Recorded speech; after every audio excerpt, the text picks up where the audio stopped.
Good evening, everyone, and I want to welcome you back to another live edition of the WGSN-DB Going Solo Veterans Corner. And I want to thank our audience for joining us tonight on our Veterans Show. As you know, for those of you that have been watching, that highlights veterans and their experiences and their stories, and veteran service providers and family members from across the country. And yes, we've even had a couple of guests who did the show outside the country. But the idea is to share these veteran stories and their experiences with each other and with you, the audience. We'll get to tonight's guest in just a moment.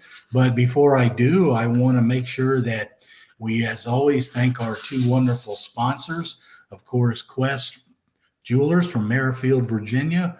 And you can see their information right there on the screen. You got to go visit questjewelers.com, folks. You know, I know we're in almost near the tail end of March. Mother's Day's coming, and Pete and Juan can hook you up for whatever you're looking for that special someone. So guys, don't forget, your wife is a mother as well in a lot of cases, and you can't forget about her and finding her something special. So contact Quest Jewelers. If you ask for Pete, tell him you watch the show and he'll hook you up and he'll give you a discount as well. So get a hold of them and see what they can do for you. I also want to thank Nationwide IT Services. NIS is a service-disabled veteran-owned small business here in Northern Virginia, owned by retired Army Warrant Officer C.K. Park and his crew. C.K. has a wonderful staff of employees, and we're always proud of C.K. and his crew because he also supports veterans, not only this show, but in the community. And in fact, about 40% of the staff of his company are all veterans. So if you have a business and you're in need of assistance, whether it's IT, security, training, development, whatever you may need, contact CK Park at Nationwide IT Services, and you see his website right there on the screen. So thank you to our two wonderful sponsors. So I'd like to introduce our guest tonight, Lieutenant Colonel Nanette Patton. Colonel Patton is a retired Army officer and member of the U.S. Army Medical Corps. It's interesting because she was commissioned in 1990 and graduating summa cum laude from Marymount University, and then completed the ROTC program at Georgetown University. Now, the interesting thing is that she and I chewed a little of the same dirt in that she was also involved in Operation Desert Storm along with Iraq, and she is also a graduate of the Army Command and General Staff College. So I'll tell you what, Colonel Patton, I want to welcome you to the show, and I want to thank you for taking the time to come on because I seem to have such a hard time getting female veterans. It's gotten a little better as of late, but again, thank you so much and welcome to the show. Well, thank you very much for having me. I appreciate the opportunity to talk. Yeah, it's really interesting. I think you present kind of an interesting story, and I want you to share a little bit of that with us because you not only come from a military family, but you come from a military family that all seem to be serving in the medical corps in some form or fashion. So why don't you share a little bit of that with us, how you got into the military and a little about your background like that? Well, you're spot on. That's exactly how I got into the military. So both my mom and dad were Navy corpsmen in the 1960s. And of course, this was, before 1973 when they changed the rules about women in the military and having families. Yeah. So when my mom got pregnant with me, she had to leave the service. But my dad stayed in the Navy. Continued to serve. He got his bachelor's degree, and he became a Mustang and went over and became part of the Navy's Medical Service Corps. So growing up with a dad, that decided to make the Navy a career, all of my uncles, with the exception of my Uncle Tony, my mom comes from a family of 6. My dad comes from a family of 3. Both my dad's brother and my mom's brothers, two out of three brothers had served all in the Navy. So I am the lone Army person. Both of my grandfathers served in World War II. My grandfather on my mom's side was in the Navy, but on my dad's side, he was in the Army. So It was me and my grandfather who were the Army doggies.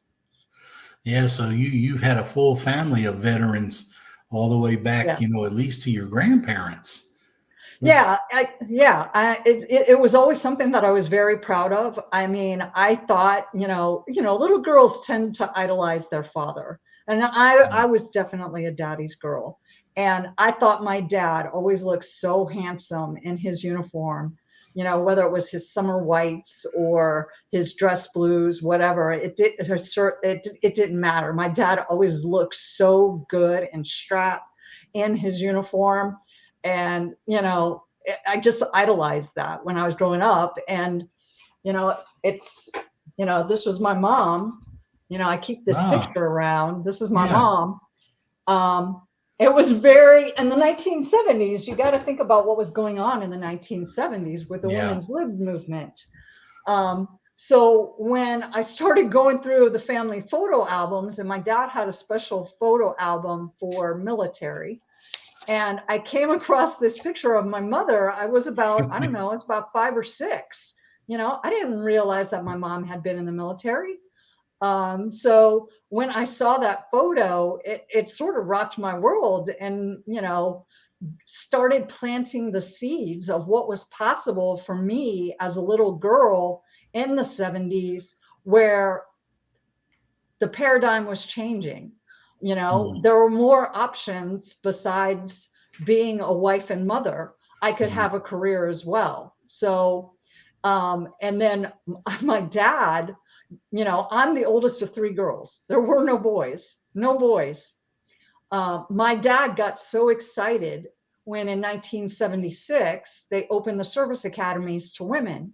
Because when my dad was growing up, he really wanted to go to one of the service academies. But he didn't quite pass the entrance exams. So he didn't make the cut and ended up enlisting in the Navy. So when that happened, even my dad started thinking about, hey, one of my girls could be in the military. So I was more than willing, to take on that charge of being the person in the family to carry on the military tradition. Well, one thing I thought was really interesting when I was reading a little bit about you is I know that you had to write an essay to get into the ROTC program, I believe it was. And you wrote something there, and I want to read it. And I'd like to get you to kind of expound on it for us, sir. And it says, when the fog of war lifts, someone needs to go in there and take care of those broken and shattered bodies to get them back to health. And when I read that, I thought, wow. I said, that's, first of all, that's very profound. Secondly, to see a young woman who's still just coming out of school, getting ready to go to college, you had a really, really, how can I say, a really realistic view, I think, of what you thought you wanted to do in the medical service corps. So, how did you come up with that at such an age? I thought that was interesting. Well, I wasn't quite 18. That was actually when I was 20 years old. When I was 20 years old, and you have to declare which branch of service when you do ROTC. You have to request your branch of service, and you have to write an essay explaining why you're choosing a certain branch. I chose medical service corps. So my undergraduate degree, my major at Marymount University was healthcare administration. So to me, it just seemed, my dad had been a medical service corps officer. It seemed logical that I would be in the medical service corps. So that was my number one choice. And as a girl, as a child, my dad was a Navy corpsman. When I was 9 months old, he deployed to Vietnam for the second time. the second time. And so I grew up with hearing stories from my dad about what it is like to be a combat medic. My dad was a Navy corpsman, but he was assigned to the Marines. So when he went to Vietnam, he wasn't on a ship, he was on the ground. And even back then in Vietnam, they had joint operations. So my dad went off on missions with Army soldiers as well as with Marines. And there was one story that my dad told me when I was a child that always stuck in my mind. And that was the story of he had a Marine that went down, and I'm not exactly sure where he was shot, but what I do know is that he could not breathe. His breathing tube was blocked somehow. And so my dad had to do a field expedient tracheotomy. Yeah. And he did that. Unfortunately, the young man did not make it. He passed away anyway. But, dad was there under fire in a firefight trying to save someone's life. So I had no delusions about the realities of war. None whatsoever from, listening to the stories from my father. And wanting to follow the noble tradition of military service, I wanted to do something that not only aligned with what my values as a human being. And to be honest, I'm not much, I'm not a war hawk. I'm more of a pacifist. Yeah. I'm more about peace.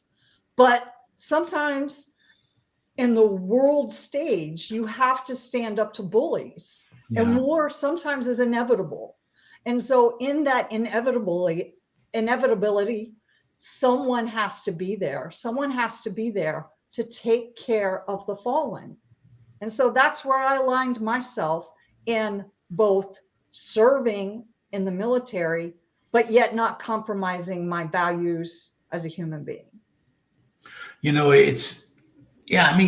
can understand that. And it kind of reminds me of my first duty station was in 2nd Infantry Division in Korea back in 1981. And we had, I was in a fire direction center for field artillery at the time. We had an older looking sergeant, a Sergeant E5, show up to our FDC section one day as a new soldier in the section. And of course, he had a 173rd Airborne Brigade patch from Vietnam on his right sleeve.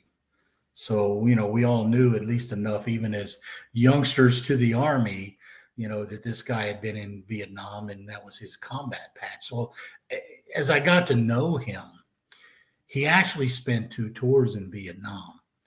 And the first was as an infantryman. Well, he came home, he retrained as a medic, and then volunteered to go back as a combat medic for a second tour. And, I asked him, I said, I still remember talking with him, and I said, and it's funny because his name was actually Joe Bob, and he was from Arkansas, if you can understand that. Yeah.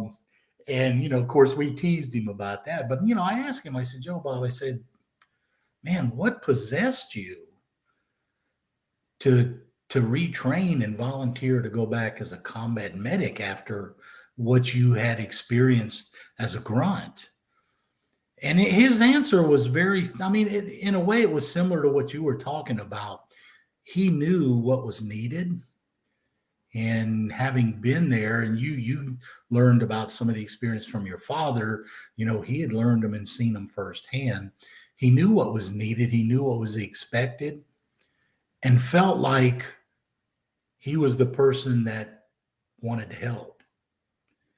And, I still remember talking to him about some of that and some of his experiences. And, it's just amazing, talking to people like that, listening to you talk about your father's experiences, kind of leading you in the direction that you went. And I just have to say thank you for what you did, because being a woman in your position at the time surely was not something you were required to do, and you did it on your own. So, when people say thank you for your service, they don't always understand the underlying stories behind the people they're talking to. But someone who did something like you, I think, probably deserves an extra thanks for making that decision and doing what you did. Yeah. That's pretty unique, I think. But I know that I think you, as you got into the medical corps, you moved more into the CIA and the IT portion of medicine, didn't you, or medical support? CIO, Chief Information Officer. Yes. So Yeah, my specialty, what they call an area of concentration as a medical service corps officer, I was a 70 Delta, which is a health services systems manager, which in layman's terms is health IT. yeah, So the work that I did as a 70 Delta was all about supporting IT operations, which serve as an enabler to healthcare delivery and operations. yeah, yeah. Because I know there was. Tell us about, there was well, I know you were at Camp Victory in Baghdad, right? Yes. And Uh-huh. and I, like I said earlier, I was in Desert Storm as well. I happened to be a member of the illustrious Second Armored Cavalry Regiment at the time. Um, but I missed the second go around in Iraq because I had just retired about a year or so before. Um, but I think while you were there, um, wasn't it your idea? You came up with a program there to be able to what? Well, share that with us. I'm trying to remember I know exactly what what it I know was. what you're alluding to. I know what Yeah, you're yeah. alluding to. So when I was in Iraq, I was the Health Information Systems Officer, HISO, or another word for it would be medical CIO for the Hmm. whole Iraq theater of operations. Okay. So for MNCI Iraq, I was the health IT guru for the whole theater. And I'll be honest, it wasn't my idea. It was not my idea. It was a lot of people's ideas. You know, what we did, one of the things, that we have a problem in the medical, we have a lot of IT.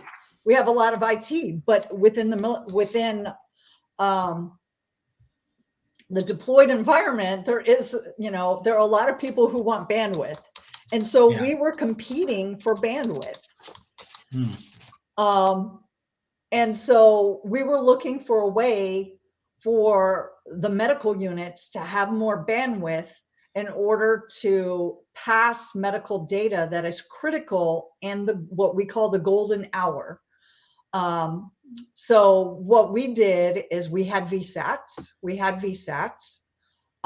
and we created basically a dedicated network in order for the medics, the health community, in order to pass x-rays and Okay. other medical images that are high bandwidth, so they could pass those in a timely manner. So before the warfighter even arrives at the medical facility, their record and their images are already there. They've already been examined.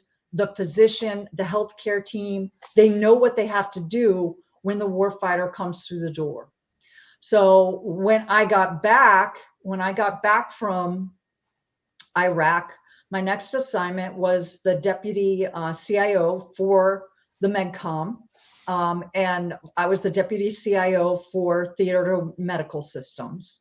So when I was there, I had an opportunity to expand that VSAT program to make sure both Afghanistan and Iraq had the capability in order to push that data as needed.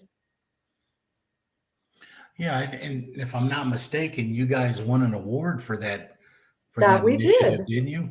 That we did. Yeah. So for fiscal year 2009, um, the people I was working with, and it was super cool. It was super cool. So I was working with the medical CIO down at CENTCOM. So I was in Skyline in Virginia, in Arlington. I was at Skyline, assigned to the Pentagon. I was working with the acquisition people up at Fort Monmouth. I was working with the medical CIO down in Tampa at CENTCOM. I was working with the person who backfilled me as the HISO in Iraq, and I was working with the HISO for Afghanistan. So that whole team, we all worked together to get the joint telemedicine network in place. And it was very challenging because part of the expansion of the network was getting additional satellites up into orbit. And, we had one satellite launch fail. We had another problem once we got the satellite up there. There was a freaking mountain in the way. So the line of sight for the satellite wasn't right. So we had to do all these adjustments with the positioning of the satellites in orbit in order to have clear lines of shot to both theaters. It was fun. It was a lot of work. And, because we have people that were in New Jersey and Florida and Virginia and Afghanistan, Iraq. And then we also had someone from Launchstool who was involved. So we had all these different time zones. Yeah. So I was having meetings at like 4:00 in the morning to accommodate time zone differences, but we had to coordinate. And, so we were nominated and we got selected, and we were the DoD CIOs, we received the DoD CIOs Team Award for fiscal year 2009. Yeah, so. I mean, well, I can see, because having worked on a number of projects while I was in the Army as well, how involved they are. Well, we're gonna take a short break, and when we come back, we're gonna continue our conversation with Nan. So for those of you out there in the audience, stand by, and we'll be right back.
right, welcome back, everyone.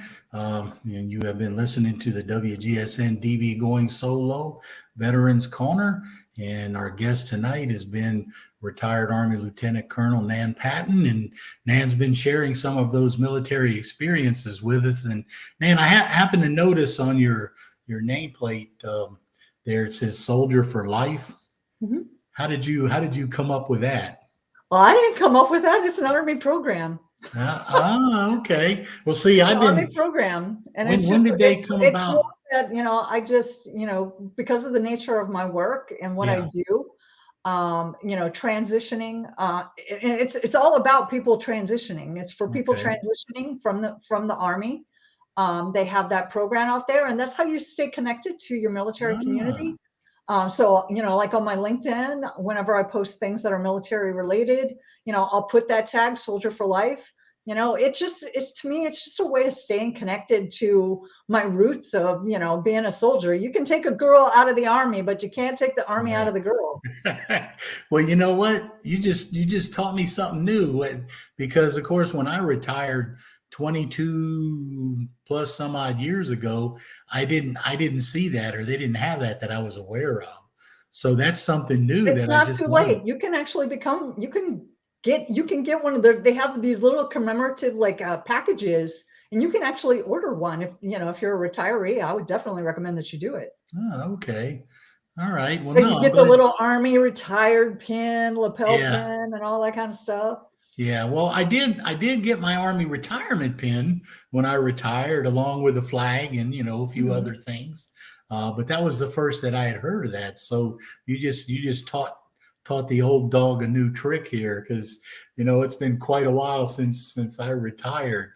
Well, I know that you spent well, gosh, you got out in 2014, so you're what, about 24 years?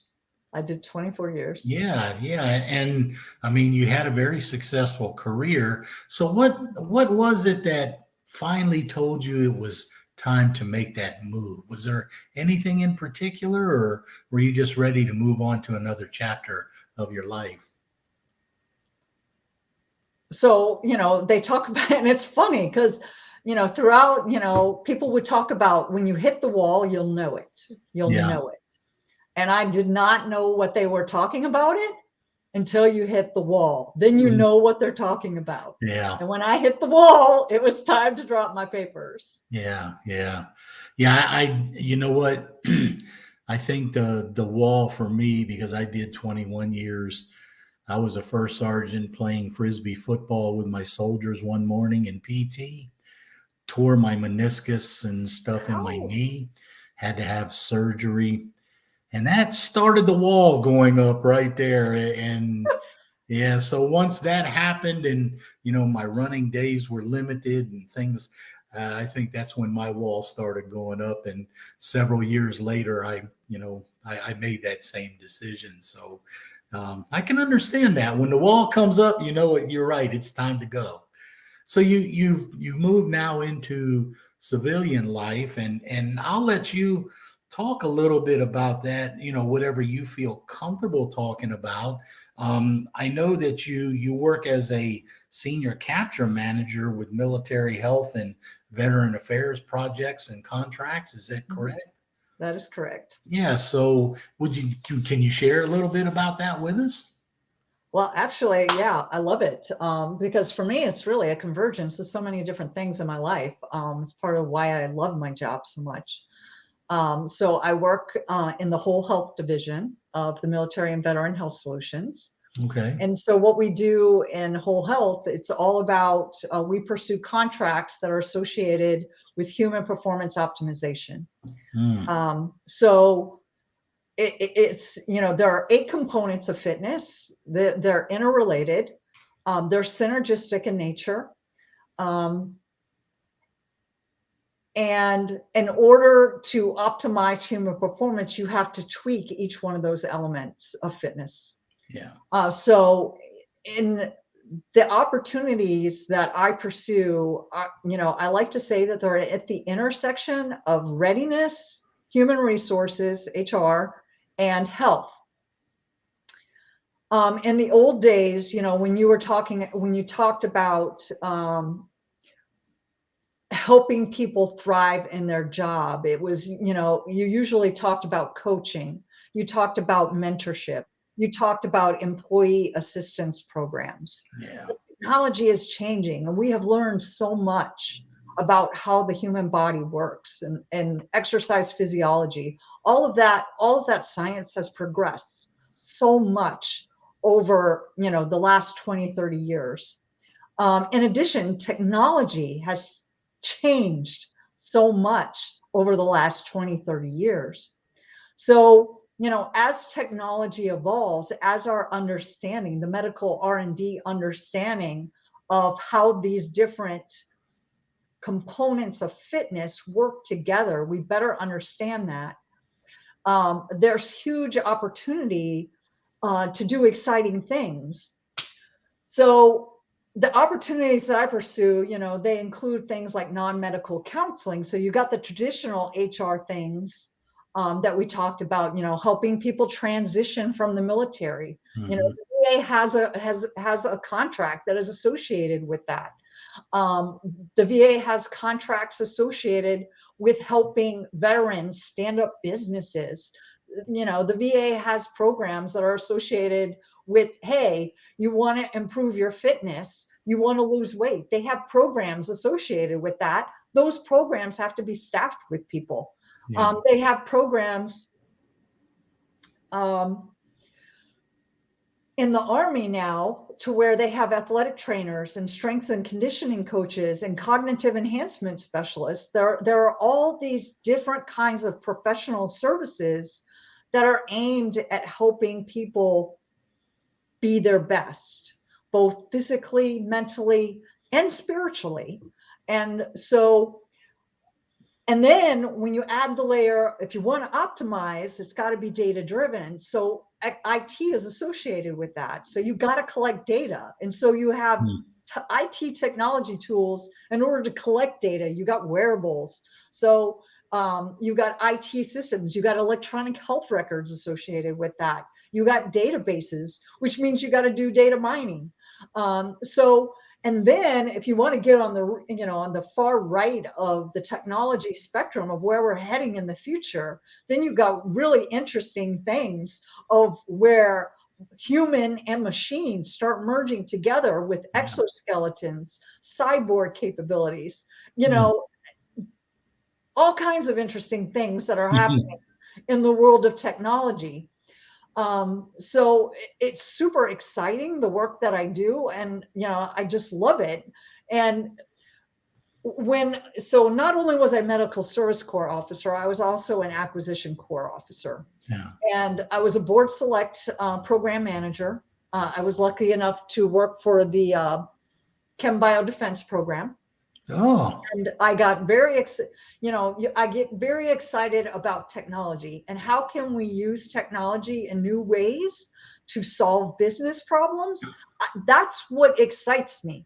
And so as a capture manager, it reminds me of the days when I was the joint product manager for the medical identification and treatment systems, because so much of the work that I do as a capture manager, it's so similar. What am I doing? I'm assembling teams. I'm leading teams through an acquisition life cycle, but it's instead of an acquisition life cycle, it's a capture management life cycle to win a government contract. Yeah. But it's so many of the aspects are similar because you have to develop a solution. Not only do you have to develop a solution, you got to sell the solution to make sure that the users find value in it. You got to make sure the leadership finds value in it. I had to do all those things when I was a government PM. Now, as a capture manager, I am working with that government PM in order to bring new technologies forward. And it's exciting because it's really an extension of the work that I was doing when I was on active duty. Now I'm just wearing a business suit or something more casual, like a little girly blouse.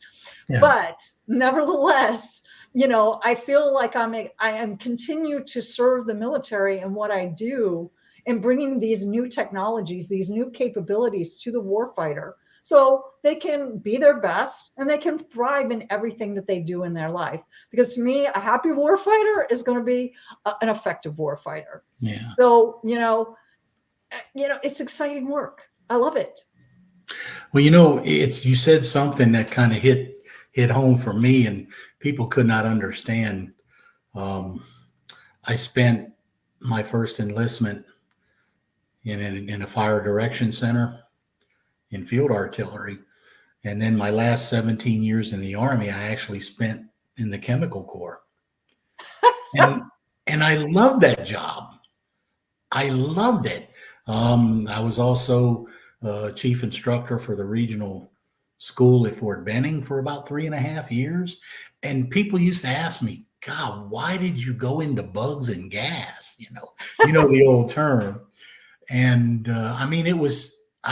there was something exciting about it for me, So I hear you talking about, working in some of those areas, and yeah, I can understand that.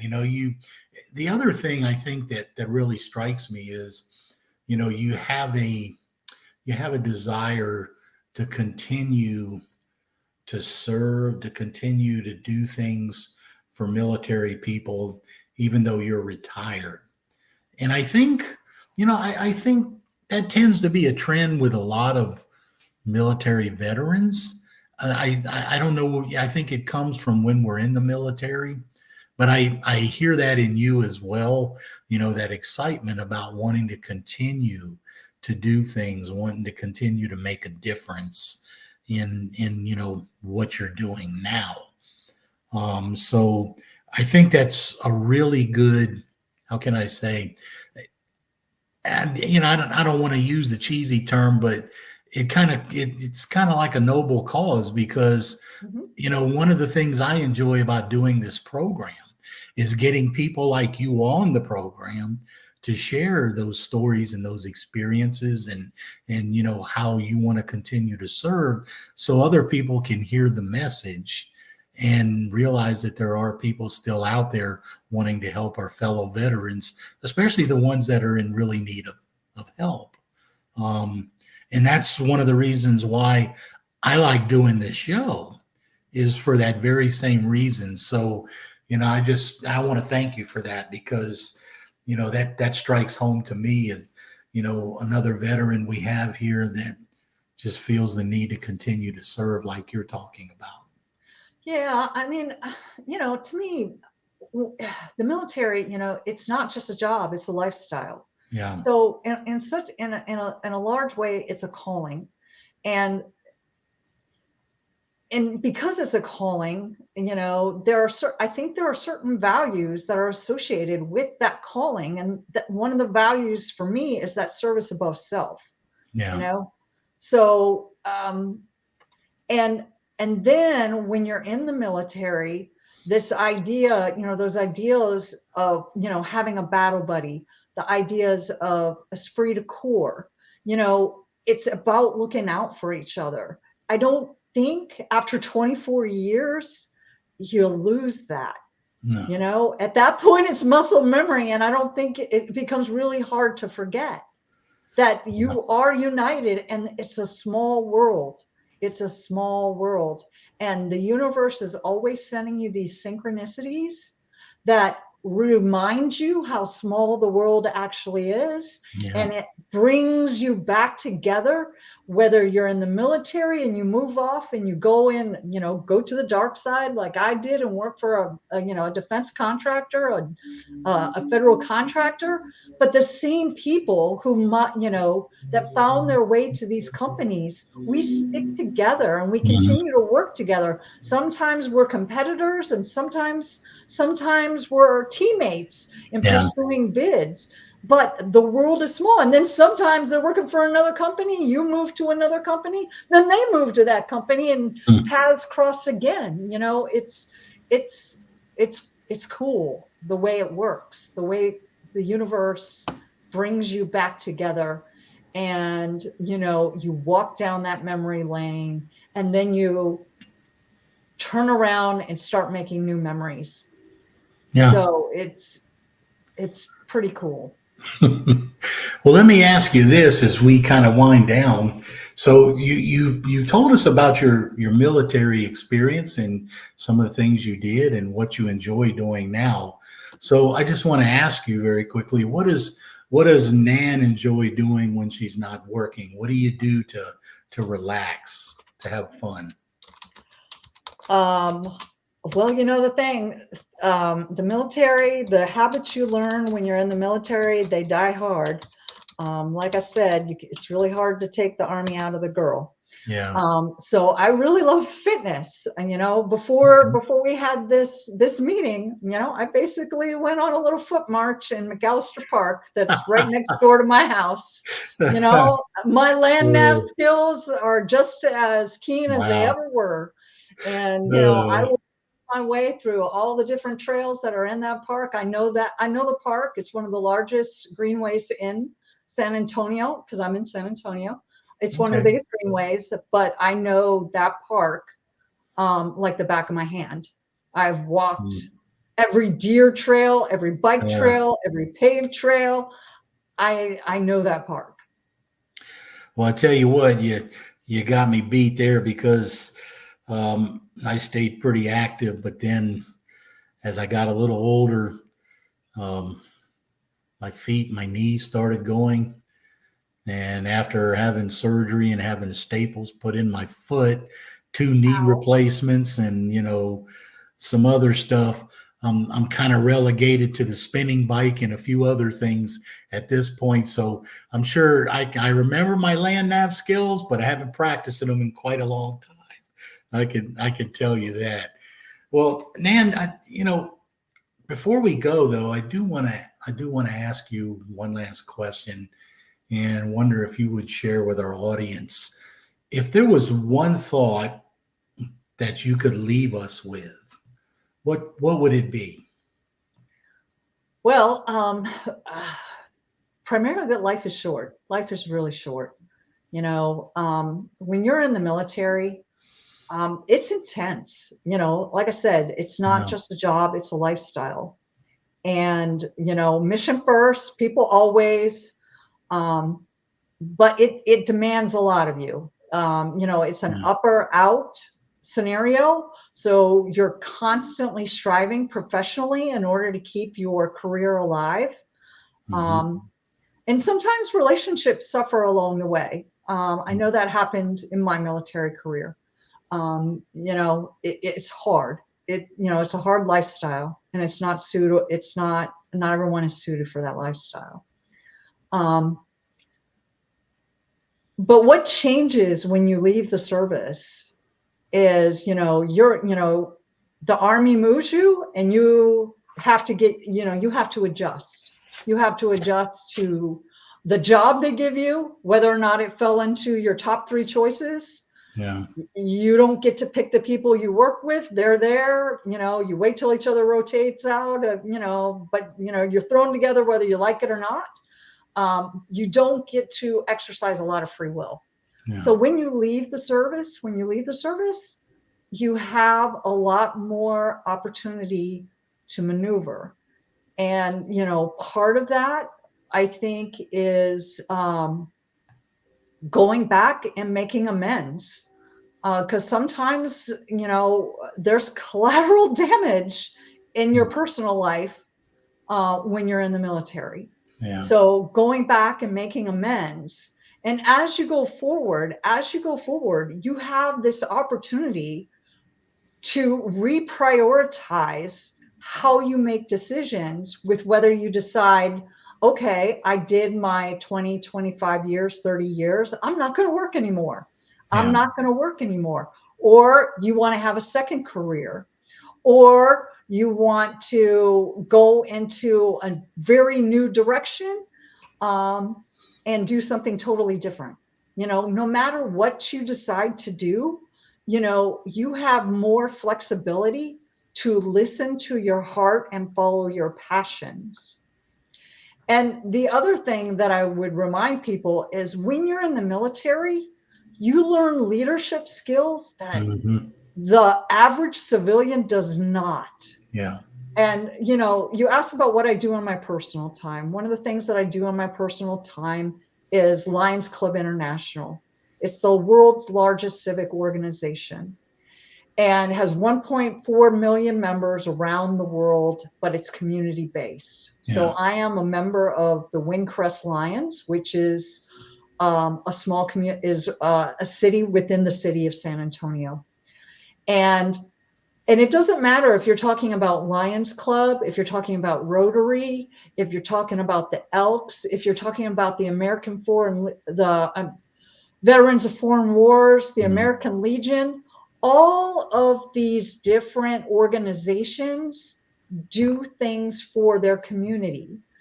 And unfortunately, the age group that is the majority of these clubs is the boomers and the generation before them. And we're not backfilling them. Gen X is not backfilling them. So one of the things, if you're looking for, and this is the other thing, service above self, the motto of Lions is we serve. And so I do Lions work to put in that sweat equity that I used to do when I wore a uniform and would hit the FTX or the range or a deployment, that sweat equity. I've been blessed through my military career, the retirement that I received because of it. I am so blessed. So belonging to one of these clubs, they need leadership. And soldiers, military folks, we have leadership in spades. We also have not only leadership, but the ability to work in teams to achieve great things. That's what we do when we're in the military. So just thinking about how you can serve your community in one of these organizations, because they need us. They need us. And pretty soon here, the millennials are going to start retiring. They're going to be of retirement age from the military.